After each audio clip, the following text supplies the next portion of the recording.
Tapos guys, in comparison lang ha, dito yung Samsung, tapos ito yung Orico. Ang laki ng difference ng size nila.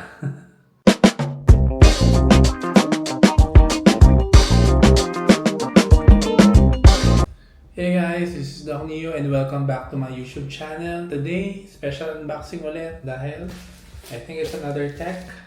Kakarating lang itong package. We are going to open it.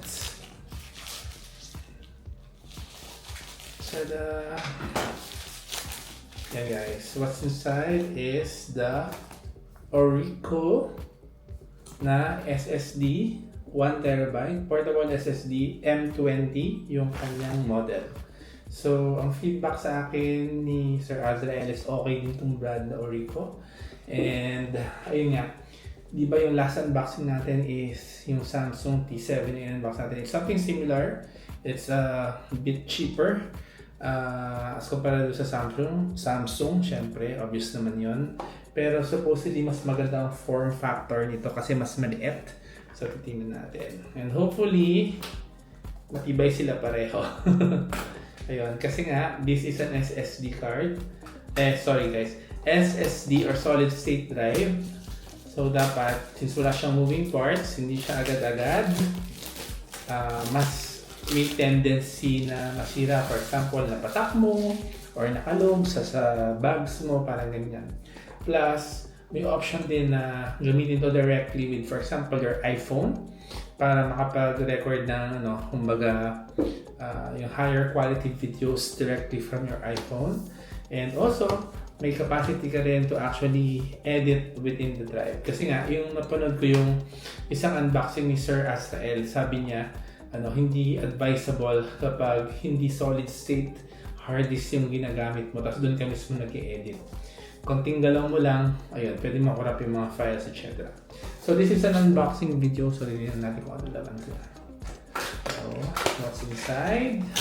Oops. Naskida ako agad. Ayan. So, ang liit niya. Ang liit niya, guys. Mukha lang siyang laruan na lighter.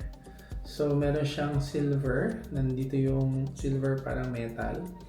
And USB-C. Mukhang meron din siyang LED. Pinakalagay na 20 So, ibig sabihin ba dyan, 20 Gbps? Or 2 Gbps pala. I don't know. Nalilito na rin ako sa sa mga units. Anyway, itong ilalim guys is parang made of plastic. Pero ang texture niya is grippy. So, ayan, hindi siya makakala. Sobrang aliw ako nito guys. Sa size niya. Hindi ko na-expect na gato siya kalit. Tapos, what's inside is, okay. Oh, this is so cool. Meron siyang protective case na plastic. Ang galing. Tapos, meron siyang parang lanyard. Pwede natin i-install. Install na natin guys. So, I will insert here. And then here. Aliw ako sa kanya. Super. Tapos, yan. Ang galing. Tapos, ipasok na natin siya. So, may added protection siya kasi meron siyang plastic case. So, ayun guys. So, added protection. Tsaka, kung mabasaan ng konti, pero not completely. Kasi, parang one side lang. Ang galing. Naliw ako. And then, may kasama siyang cable. It's a short cable. Pero maganda sa kanya ay built-in na yung USB-A at saka USB-C. Kung just in case na hindi USB-A. Tapos, ayan. Ito yung USB-C. So, ganyan lang siya. Tapos, meron din siyang plastic na pang-cover. Pwede nyo gamitin for a while. Ayan. E ngayon, susubukan na natin kung gumagana siya. So, pwede natin ito. Bit natin. And sana naman walang problema. So, I'm using my MacBook Pro. I will plug it now. Teka lang guys.